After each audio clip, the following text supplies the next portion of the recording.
Everybody enjoyed the show? All right. What a classic that is, guys. Come on now. How do you feel watching that in a movie theater with 400 of the biggest fans around? Amazing. I don't know about you guys, but I was getting goosebumps. I get goosebumps every time, and I've seen it thousands of times. How many times have you guys watched The Last Dragon? Hands up. Who's seen it over 25 times? Keep your hands up. Over 50 times. Over 100 times. 300. 1,000. Yeah! That's what I'm talking about. I know it, man. All right, we're going to get this started. A few words first. I'm going to hand the mic to Ty Mark. I know he wants to thank everyone for coming out once again.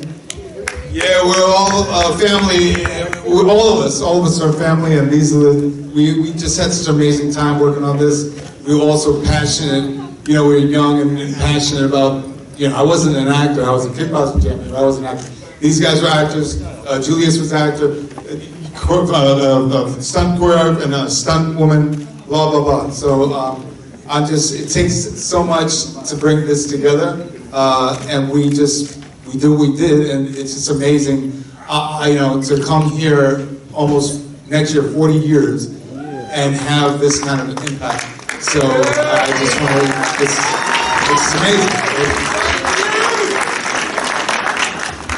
Thank you, guys. All right, we're going to start taking some questions. Who's got a question? Right there, that's the first hand I saw, right over here.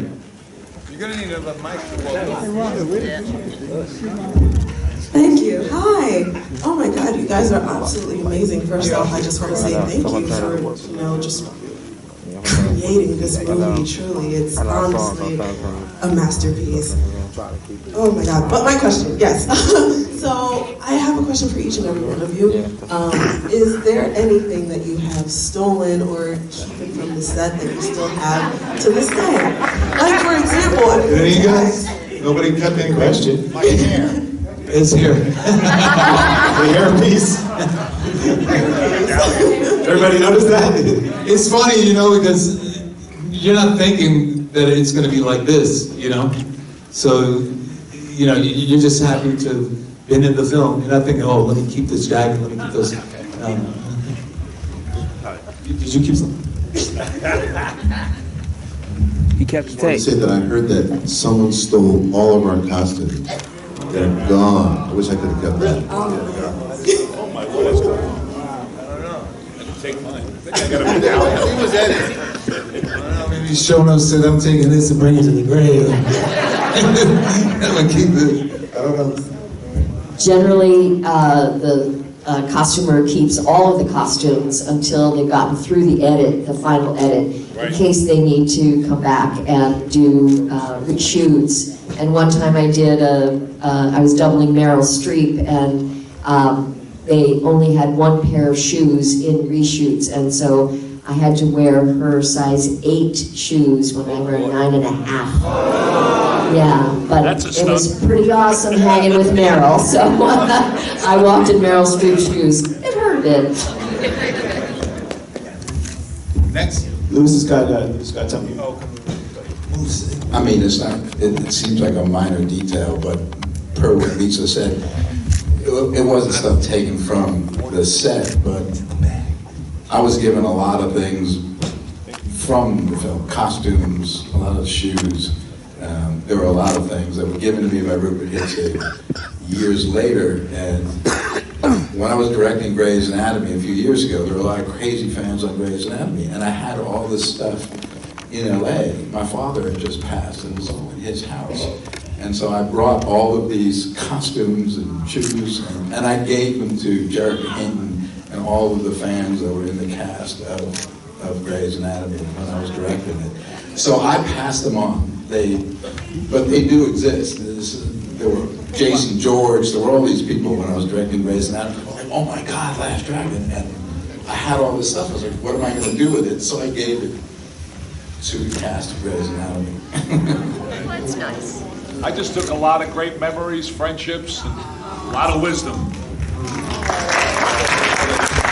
Especially from Master Ron Van Cleef.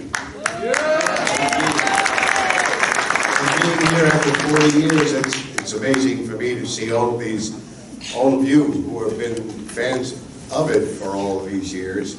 And when we did it, we didn't realize what was happening until 40 years later, we all meet again. And seeing families, men with their sons or daughters, and others with their daughters, or coming to see the show here, and such passionate fans of it, it's really it's a moving experience. So I would thank you all. We've also got the radio smashers in the house as well. He's sitting right up front here. Can you stand up for us? They gotta crush the radio. Yeah. That was a fun scene. Wave to everybody. How's your face doing? Hair's growing back. Face is looking good. We're trying. Okay, we got a question right here. As a fellow actor, I have to applaud you guys. Shidoshi, thank you. My first Grandmaster. Comment, my big brother, forever. Thank you. You guys inspired me, and I was so trained. And I made stupid rank because of y'all. Thank you.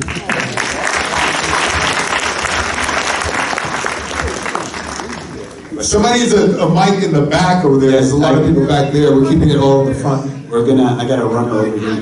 Yeah, you run 5Ks. You should be able to. Come on. Yeah, get a question right here. We'll get some in the back too. Okay. This is more than a question. This is one of the performers, and it was Esther Marrow. And I go way back with her, so every time this comes up, I make sure that I check not only Time Act, but I love to see that movie every time, because Esther Marrow, she was in that scene when they went into that restaurant, remember? And the two people in there, and they were fighting, carrying on. Esther Marrow, I loved her, and I love you more, Time Act. Thank y'all for letting us see it again. Thank you. Here's your mic. Thank you very much. All right, we're going to try to get some questions in the back. Who's got a really good Why don't you question? give it to somebody? I'm going to. I'm running. I got a guy over here. Okay. But you can't do it all yourself. Somebody should grab it and bring it to them. I got that. There you go. My guy right there is helping us out.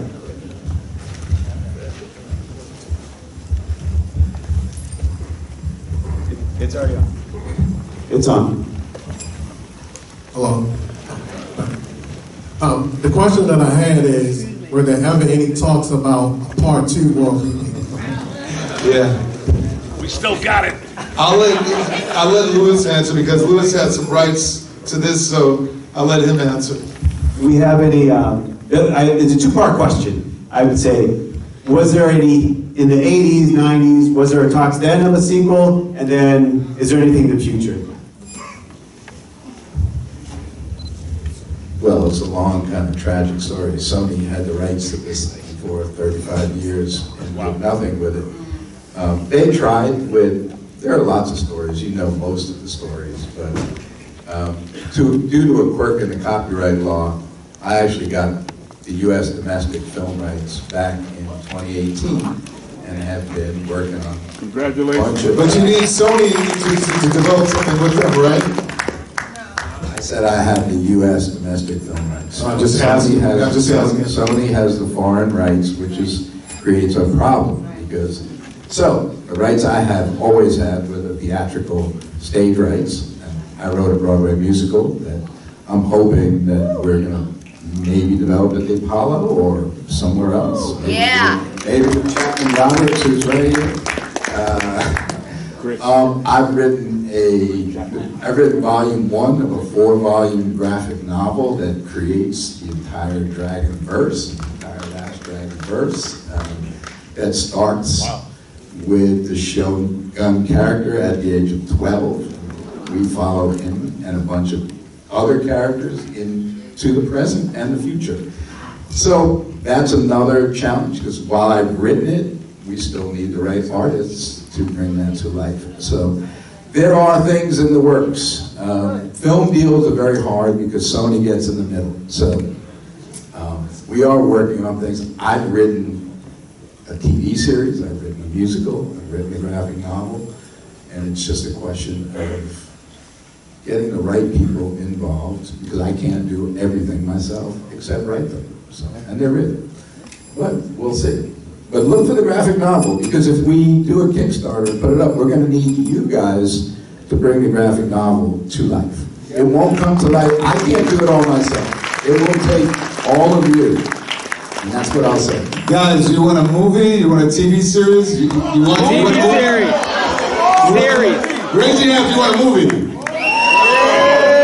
All right, raise your hand if you want a TV show. All right, I'm just checking. Just checking. You want it all. They want it all. They want it. Whether we want it, none of it can happen without the graphic novel or the musical succeeding, because Sony will not move. I will tell you that right now. That's South Broadway time.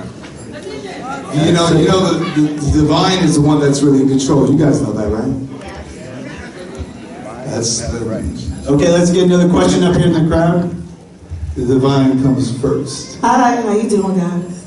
This is a wonderful experience to me. But I guess the question is for the writer.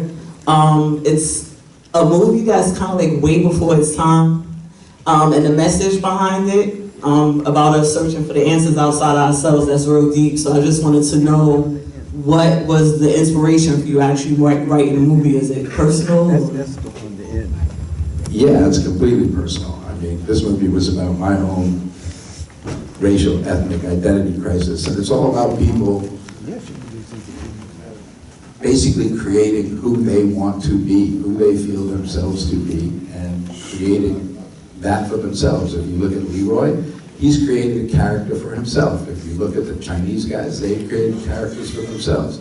The character of the Shogun of Harlem, obviously, that's a persona that he has created. In my vision, there were things that didn't get into the movie, but everybody was creating an idea of themselves. They all wanted to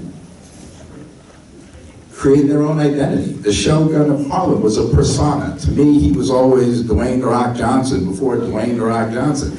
He was building a brand for himself. He was building he wasn't a guy walking around Harlem in shoulder pads, beating people up. I mean, that was ridiculous. He was an entrepreneur who was already creating. This was a time Hulk Hogan and all of those people who were building these big personas, and was the story of him. The Shogun of Harlem was his own invention, right? So, yes, this was a story about finding.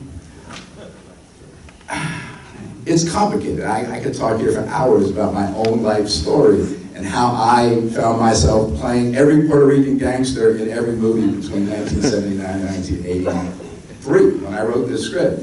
And I wrote myself out. When Lynn wrote, I wrote my way out in Hamilton. That was kind of what I did. I was stuck playing what people saw me as. And I said, no, I'm going to write the me that I want to see on screen. I want that to play that part. For me, I was looking for that master in me. And I tried to put that on the page.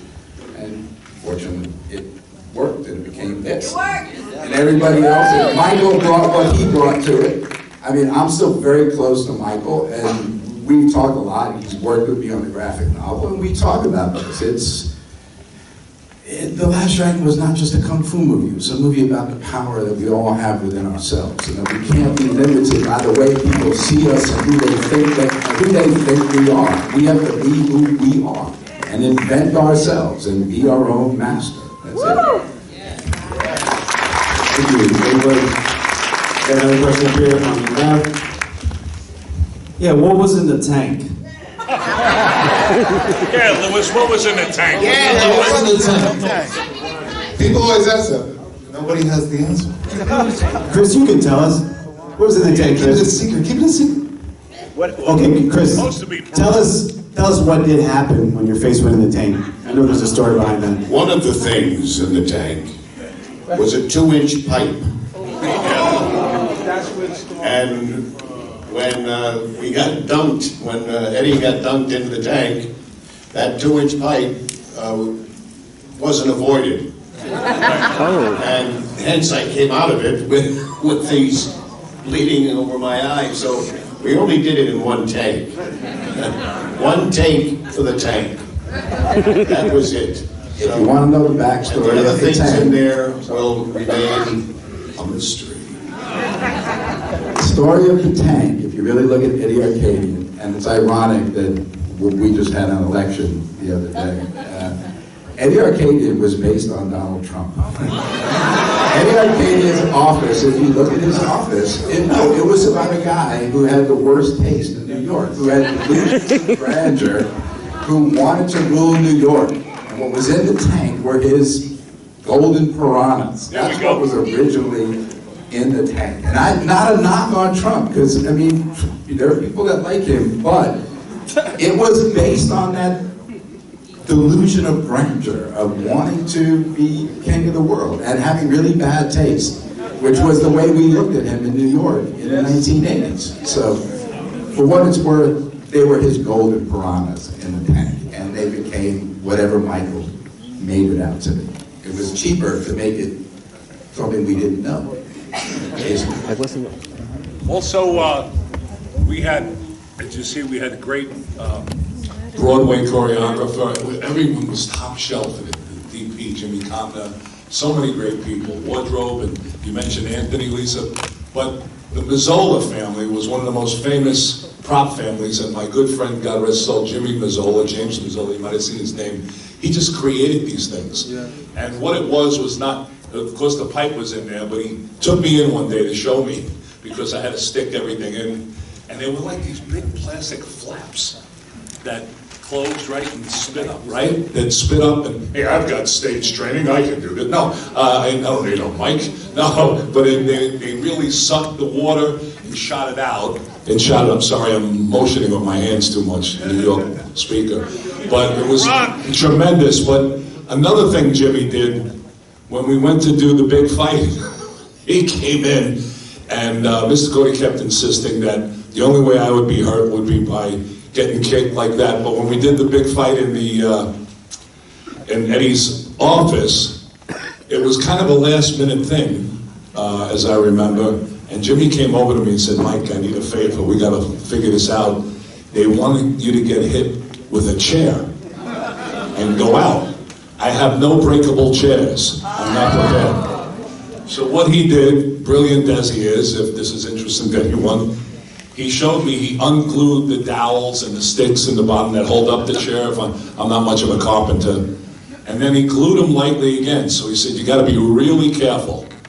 Just not to sit and not to do this and that. He said, but when you get hit, if you don't get your arm up, you're going to get really hit. Even though they're going to be breakable. So I had to be the goofy guy, you know, and just sneak that arm up.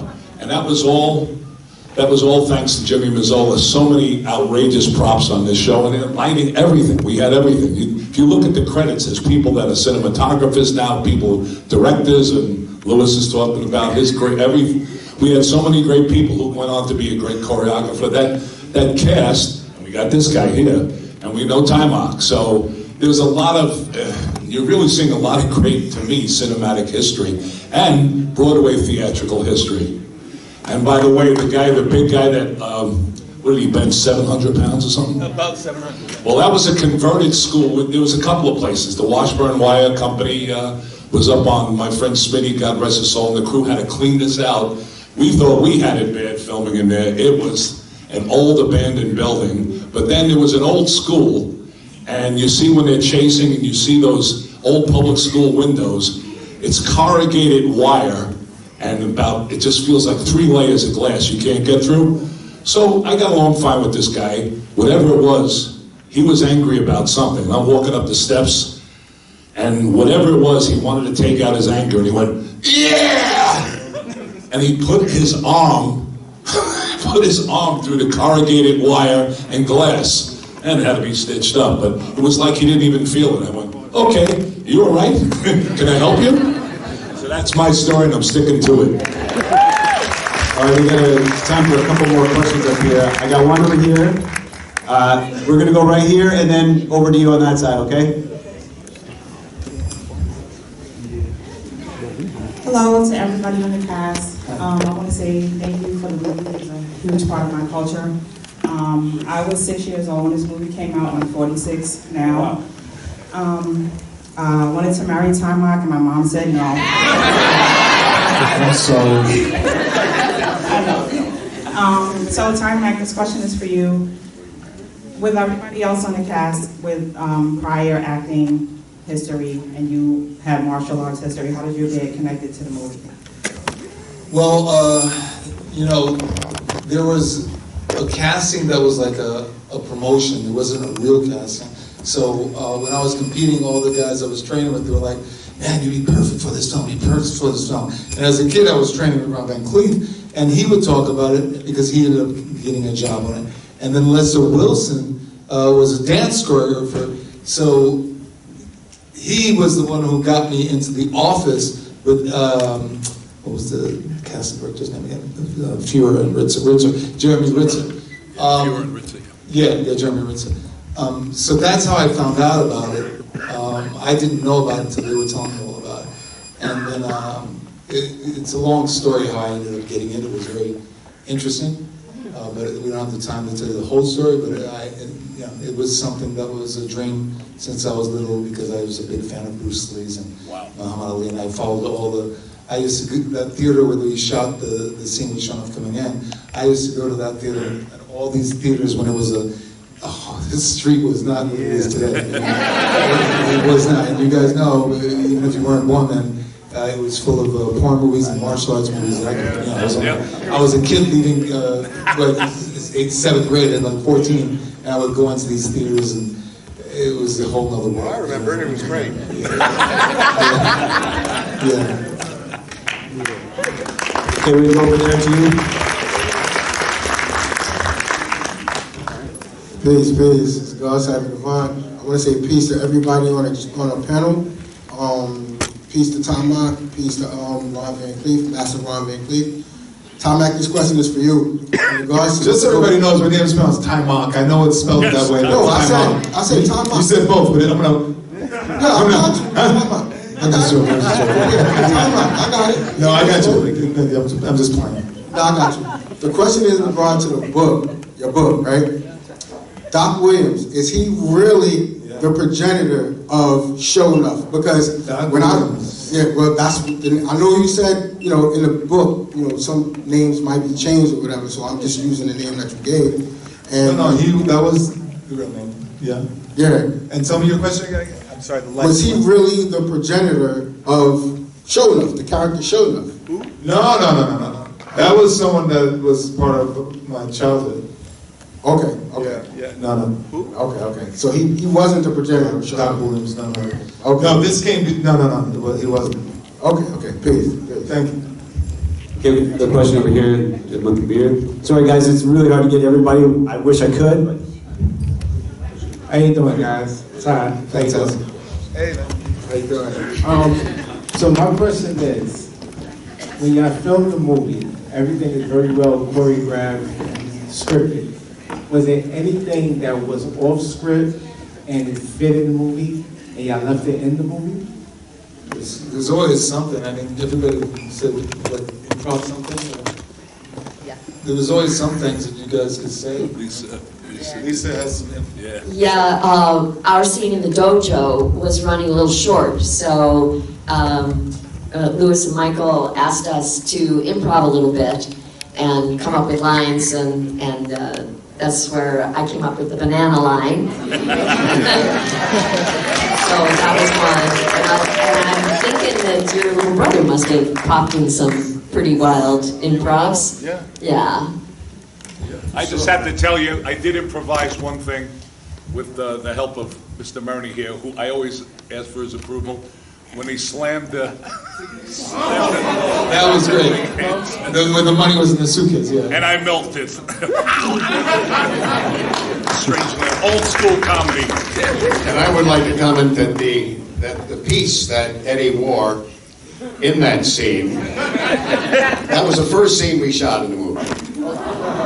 After we shot that scene, they saw the dailies. They came back and went, oh man, that piece really sucks. In their own way at the time in the 80s. And so they said, we better reshoot it. And I went, why? It looks fine. It's Eddie. I mean, let it work. And Barry, Gordy, and Michael said, yeah, okay, why not? So it was never explained. It was never, after that, it was the first scene shot, and after that, we just went with it. And that was how it ended up. That's how that ended up in the movie.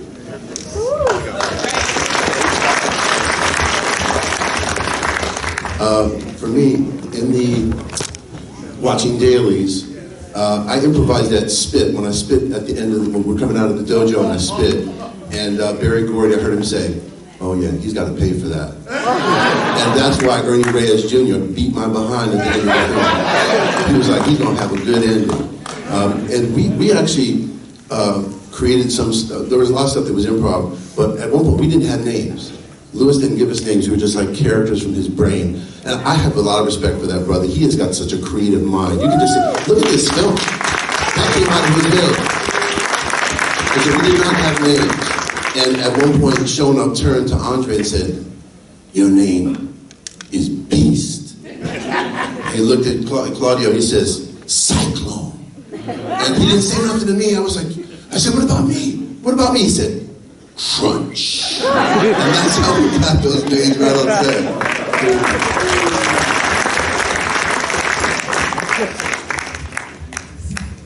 We also got names for the girls, but they never got used in the show, so we've forgotten them all. I realized that Michael Schultz wasn't on the set of the pizza scene. And I was like, what can I contribute to make this more exciting? So I said, I don't know why I said it, but I said, hit me in the face with the pie dough. And when I saw the take, I went, why did you do that? But then I got used to it, and now I go, that's me. Okay, we got time for maybe one or two more questions, and we got one set up already at the end. I got one set up here too, so that'll be about it. Go ahead over there. Hi, everybody. I really want to say that I really, truly enjoy everything that you guys have done with this film. And my question is, you know, in the early 20s and all that good stuff, they're remaking a lot of old movies and classic movies. How would you guys feel about a remake? And if you guys agreed to it, who would you want to play you? What was the question again? Do you want a remake? How would you feel about a remake, and who would play you? You know, I'll tell you, Bill. Wait. You would play the sensei. I tell you, you know, personally, I like the fact that I was an unknown, you know, and that, you know, it should go to somebody that is unknown. If there is a remake, and somebody that understands what this film was about. And what this film was about was that inside you there is something that if you tap into, you can have anything, you know. And if you keep looking outside of you, this is what this movie's about. If you keep looking outside of you to make inside of you be right, you're like a dog chasing after his own tail. So something that has to do with that, you know. Yeah. That's great. We probably prefer not to do a remake, just stay in the same universe, dude. How we feel? Remake? No. Sequel? Stay in the same universe, don't redo it. Okay, David, go ahead, and we've got time for one more question up here. Gotta be quick, though. Can I say something? Go ahead. I like the fact that of a second sequel, but I would like Mac to play the part as an elder now. Now he's an elder. Yeah, I'm an old man. Continuation. But I'm saying, you know, the master was old too, but he was the master. I know. David, I'm joking. Okay, we got time for one more question. So that sequel, if we can form a new script by somebody who has a genius idea about how we can make Time Mac come back and with a new script that is, like you said, based on spiritual growth and how you can do it, internal development. He influences the next generation. Okay, guys, we're hitting the wall here. We're hitting the wall. We got to leave the theater in a minute here, so we're hitting the wall. I got one last quick question. That's it. Hi, my name is Trezette Dixon. I came all the way from St. Louis. I was just in St. Louis, so if you follow, hey guys, if you follow me on Instagram, it's I am Timok. I always post wherever I'm at. Well, Timok, this question is for you, and I had to write it down because I knew I would be too excited. How did portraying Leroy Green impact your own views on self-reliance and self-discovery, and how have the lessons that you learned in the way how you approach your challenges in your personal or your professional life? Yeah, that's a deep question. I have Try to make it really quick. Sorry. I'll try to make it really quick and deep. It is deep, and you have to go deep inside to discover. You know, number one is gratitude, right? So I'll tell you, there's a gentleman right now that's doing big things in the world. He's measuring the frequency of the earth whenever he has his students who walk meditations. His name is Dr. Joe Dispenza. And you guys know, okay. Yeah, people are getting healed from all kinds of prostate cancer, all kinds of things, you know. So I've been taking on a lot of the meditations. You know, it's hard to say it in a short, but basically, we are born into this planet, and there's a stress level that comes with it that we're always on guard. And when you're able to meditate and close your eyes, in fact, close your eyes for 10 seconds right now. And let me just say, put your attention on your heart. Take a deep breath. And put yourself in the most amazing place you'd ever be. And I think it's right here, right? Yeah. And feel it with your heart. Feel it. Feel it with your heart. And let it resonate outward. And that's how you change the world. And simply in a short way. I know that's short, but that's the way. You need to feel with your heart. You need to connect with yourself, and then it'll work its way outward. So I'm one of the God. I can't get it. You know, I can't say everything about it, but that's basic. Put your attention on your heart. Let go of what you think is reality for a second, and be at peace. All right, thank you, everybody. Unfortunately, we have to wrap it up. I'd love to keep going and going. But please thank everybody. Thank you, everyone. Please thank all the cast. The white party is happening at 9 p.m. if you're able to get the tickets. What's your group shot? Okay, yeah. Cast, stay up here for a picture, please. Mike, we got to for a group shot.